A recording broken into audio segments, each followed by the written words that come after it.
지금 YTN을 보니까 미국 필라델피아 펜타닐 한인 2세들의 어떤 청소년들의 펜타닐 중독, 좀비 마약 그에 대한 얘기를 하고 있네요. 미국이 여러 가지 면에서 마약과의 대응에서 그렇게 성공적이지 못하다. 근데 그것은 시스템 문제일 수도 있고,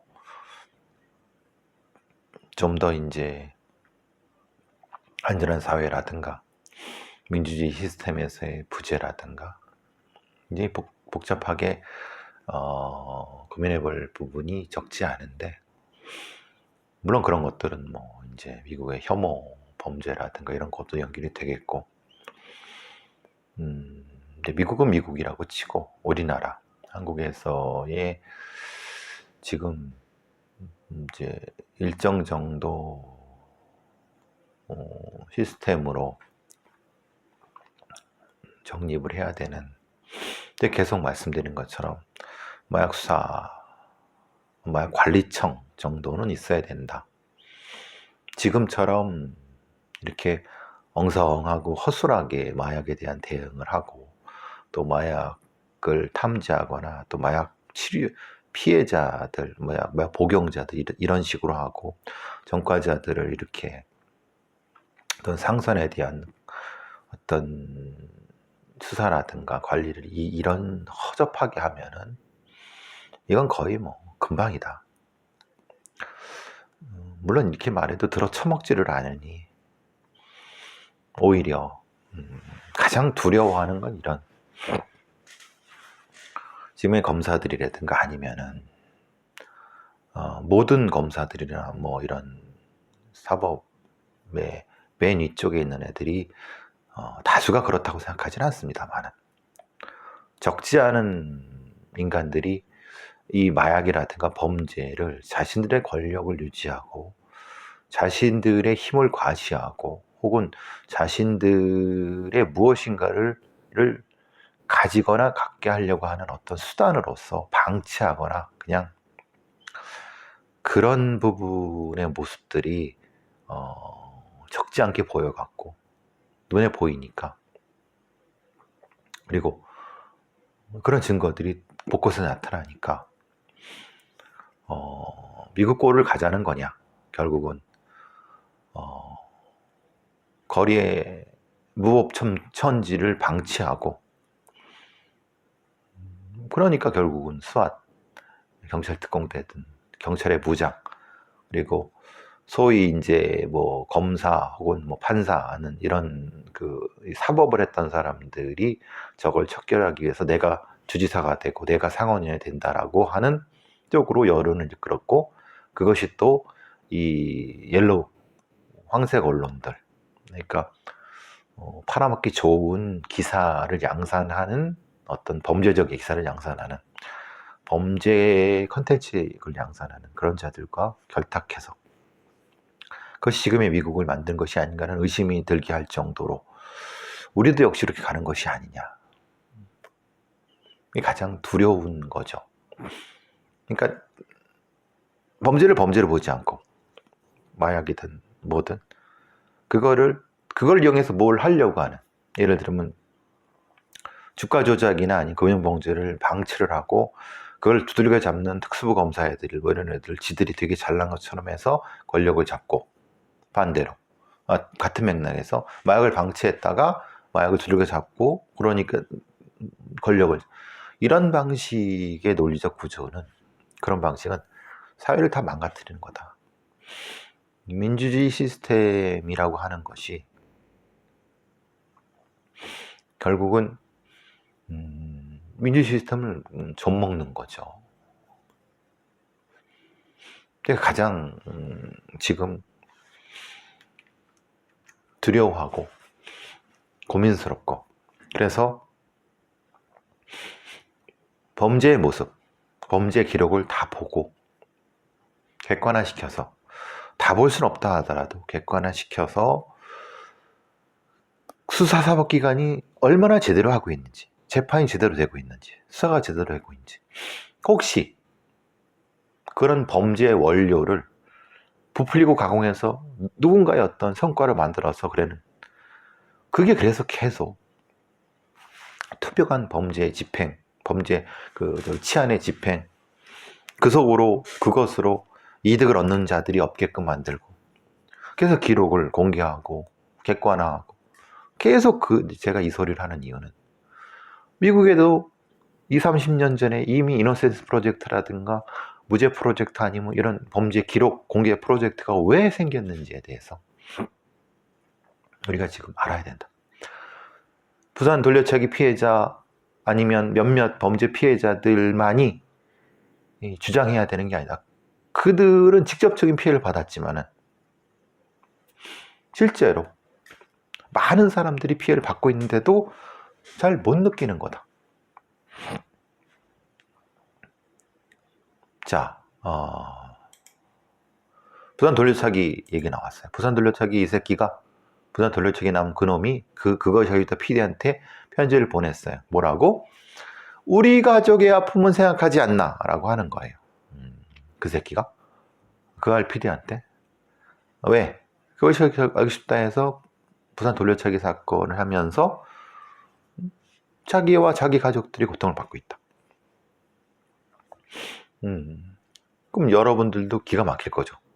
야, 이 새끼야, 그러면 네가 그 여자를 거의 죽일 정도로 때리고 성범죄를 해갖고 그거는 생각하지 않냐? 그건 미안하지도 않냐? 이 도라이 새끼란 말이에요. 그런데 그런 도라이 새끼들이 실제로 우리 이런 어떤 지 목소리를 말하자면, 물론 뭐 저렇게 그러니까 자기만 생각하고 자기 얘기, 자기가 한 범죄에 대한 어떤 반성이나 이런 것보다는 자기를 공격하고 자기에 대해서 한 그런 언론이나 아니면 그런 PD한테 이런 보복성, 공격성의 편지를 보내고,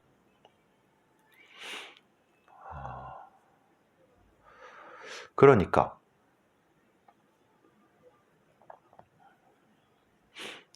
우리의 사법 시스템, 그러니까 수용 시스템이 뭐가 잘못된 거 아니냐, 이런 놈들을 좀 더 고통을 줘야 된다. 자기 걸 반성하지 않고. 그러니까 이거잖아요. 처벌받고 나오면 된다라고 생각하는 거죠. 그리고 나와서 지금 이 건처럼 너 때문에 억울하게 옥살이 했다. 그래서 출소 후에, 얘가 70대인데요. 정가 26번임인데 출소 후에 자기를 신고했던 신고자를 죽였어요. 흉기를 찔러갖고. 그러니까 이런 놈들은 그 과거에 살인을 저지르고 범죄를 저지르고 반성하지 않고 내가 20년 뒤에 출소하면 너 때려 죽일 거야. 그래 진짜 나가서 죽였어. 그런데 다시 또 했는데도 무기징역이야. 이게 말이 되느냐? 얘는 2019년도에 특수상해죄로 징역 2년을 선고받고 들어갔고, 그러니까 지금 다른 사건들도 살인 전과자인데 뭐 오피스텔에서 20대 여성을 질식사시키고 잡혔어요. 그러니까 뭔가 사법 시스템이 대단히 뭐가 잘못된 거 아니냐. 살인자, 상해자, 상해 범죄자, 그러니까 잔혹하게 죽이고 상해를 하고 고통을 주고 이런 범죄자들이 교도소에서 여러분 평생 있을 것 같죠? 무기징역이 아닙니다. 무기징역 20년이고 유기징역은 그 중에 반, 3분의 2라고 하지만 보통 반 한 후에 그 이전에라도 모범수 감형되고 가석방돼서 실제로 20년형이라고 생각하지만 실제로 10년이면 나와. 그러면은 그 가석방을 시키는 놈들은, 가석방위원회의 놈들은 뭐며, 얘의 위험성을 어떻게 평가했으며, 출소하는데 조두순 같은 놈들은 실제로 전혀 심리치료라든가 아니면 심리적인 형태의 어떤 것도 없이 범죄성은 이만큼 높아졌어. 부산 돌려차기 나면 저지랄이라면 저 상태라고 하면 출소한 후에 당연히 피해자 가서 죽이겠죠. 그러니까 뭔가 그냥 단순히 가둬놓고 가둬놓고 출소할 때까지 그걸로 수용이라고 하는, 이게 맞는 거냐? 우리의 사법체계라고 하는 것이 범죄를 저지른 자들이 그 범죄를 뉘우치지 않다 하더라도 그들의 공격성을 줄여서 내보내는 것이 맞는 거 아니냐? 단순히 가둔다는 것은 그거 자체로 가해자의 인권, 수용자의 인권이라고 떠들지만은 그가 가진 공격성이 연결되는 것이 아니야. 범죄를 했을 때 그 공격성이 이만큼 있는 상태에서 그대로 출소한 후에 똑같이, 그럼 이것이 이 처벌이라고 하는 게 무슨 의미가 있느냐? 처벌 자체가 잘못된 것이 아니냐?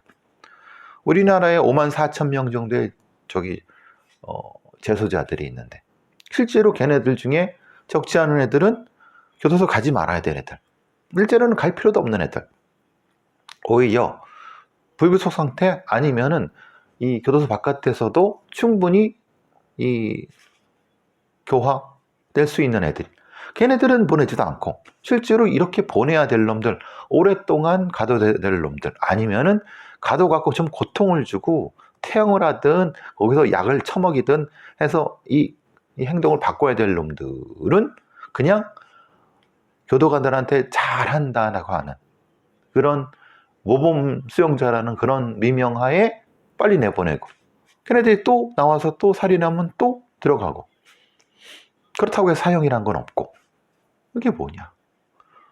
이 꼬라지가 뭐냐? 지금 검사 출신인 대통령, 당신은 뭐 하는 사람이냐? 검사짓 이렇게 그것도 자랑질, 뭘 했다는 거냐? 윤석열이라는 사람이. 예? 검사에 뭘 했다는 거냐? 한동훈이 네가 뭘 했다는 거냐? 제대로 한 게 도대체 뭐냐? 이렇게 자랑질하고 뭔가 이렇게 언론이 띄워주고 뭐 이렇게 해갖고 실제로 생각해. 국정농단이든 사법농단이든 지들이 기소한 거 무죄 나는 게 뻔뻔히 나고, 처벌을 했다 하더라도 제대 처벌이 안 돼갖고, 그러니까 도대체 검사란 애들이 기소하는 거 도대체 신뢰할 수 있나? 응? 얘들이 지금 장난치는 건가? 수사가 제대로 됐는지 이거 도대체 제3의 어떤 사람들이 확인할 수 없나? 기소란대로 기소 확인할 수 없나? 판사들 재판을 적어도 국민들이 확인을 못하나? 거기에 공적인 개입을 못하나? 사법부의 독립이라는 것이 중요하다고 하지만 사법부의 독립이라는 게 지들 마음대로, 판사 마음대로 하는 게 아니잖아요. 그럼 판사의 채용이나 판사의 관리도 공적인 뭐가 있어야 되는 거 아닌가요? 당연히 검사도 마찬가지고 수사관도 마찬가지고 경찰도 마찬가지고. 다시 앞으로 와서 이런 놈들 가만둬야 되느냐? 부산 돌려차기나 이놈이나 지금 이 옥살이 한 후에 다시 보복해서 살인해서 다시 갔는데 또 무기징역이야. 보복살인으로 보복해서 죽였으면 그놈은 죽여야죠. 아니면 태형을 해서 싱가포르식으로 태형을 해갖고 어디 하나를 부러뜨리던가 아니 하나를 허리를 부러뜨리던가 해서 손을 못 쓰게 꼼짝 못하게 해야지. 이거는 사람이 두려워 살겠습니까? 아니면 약물로 아예 인간성 자체를 없애버리든가, 존재만 있으면 되는 것. 뭔가 제가 좀 격하게 말하지만은 뭔가 대안이라는 게 있어야지. 대안도 없이 두려움에 떨게 하는 것이 실제로 이게 사법 시스템이 맞느냐? 그런 사회에서 우리가 살고 싶냐? 번연히 피해자를 협박하고 수용 중에도 유영철 같은 애들은 편지 보내갖고 자기가 전혀 안 했다고 막 떠들고 다니고, 아니면 뭔가 있다고 계속 음모론을 퍼뜨리고, 그러면은 좋아. 그러면 뭐 진짜 그럼 재수사를 하든가, 이영철 사건에 재수사를 하든가, 원하는 대로, 이영철이 원하는 대로. 도대체 사회의 안전이라는 건 도대체 이 사회의 주류들이 생각을 하고 있는 거, 자기네들은 안전하니까. 자기네들한테 이런 범죄자들이 무슨 피해를 주겠습니까? 안전한 데 살고 있는데, 돈은 돈대로 벌고, 그죠? 권력은 권력대로 가지고. 이게 도대체 어떤 사회일까? 저는 고민이 됩니다. 이런 새끼는 어떻습니까? 13세의 성폭행은 49세의 남인데, 이게 이제 실화탐사대에 나온 얘기인데, 49살짜리 이놈이 13살짜리 아이 성범죄 저지른 거예요. 미성년자 의제 강간이죠. 근데 문제가, 이 딸아이가 이제 가스라이팅을 당해갖고 휴대폰이 이상하니까 아버지가 부른 거죠. 이게 뭐야? 누가 사준 거야? 친구가 사줬어. 근데 그게 되느냐? 그 비싼 거로. 그랬더니 그 범인한테 추궁을 했더니, 사실 처음에는 21살이었다가 그 전건 36이다. 49. 그것도 기혼자. 오픈 채팅방에 알게 돼갖고 이 13살짜리한테 가스라이팅 한 거죠. 돈을 주고, 협박도 하고 돈 주고, 그리고 이제 강간을 한 거죠. 룸카페를 유인해갖고. 근데 문제는 경찰의 태도예요. 이 새끼를 미성년자 의제 강간 혐의로 구속영장을 청구해야 되는데, 불구속 입건해서 조사 중이에요. 여기에는 이유가 있죠. 왜냐하면 우리 사법부 그 대법원의 판단 중에 하나가 뭡니까? 기획사 사장 중학생한테 한. 그러니까 또 춘천에서 있었던 그 판결, 즉 딱 자기는 얘가 13살인지 몰랐다, 성인 줄 알았다라고 하는 걸 그대로 믿어주는 거예요. 그러니까 판사 새끼들의 대가리가, 이 새끼들이 이런 판결을 내니까 경찰 애들도 실제로는 이걸 사실 구속을 했어야 되는데, 불구속 상태에서 이따위 수사와 이따위로 사건을 처리하는데, 우리나라 사회의 안전과 정의는 어디가 있는 거냐. 사이버상에 득실거리는, 오픈챗 득실거리는 아동 성범죄놈들은 그냥 이런 거 보고 눌러랄라 하지 않겠습니까? 네? 이러고도 안전한 사회라고 떠들고 다니겠습니까? 전 도대체 이해를 못하겠어요.